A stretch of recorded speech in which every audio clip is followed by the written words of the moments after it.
Samantala, pinangunahan ni Pangulong Ferdinand Marcos Jr. ang paglulunsad ng reintegration program para sa mga umuwing overseas Filipino workers sa isang regional fair sa Tacloban City.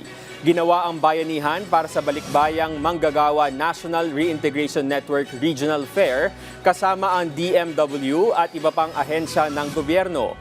Pinagsama-sama sa programa ang iba't ibang ahensya ng gobyerno upang magbigay ng trabaho, kabuhayan at serbisyong panlipunan, lalo na sa mga apektado ng krisis sa Middle East.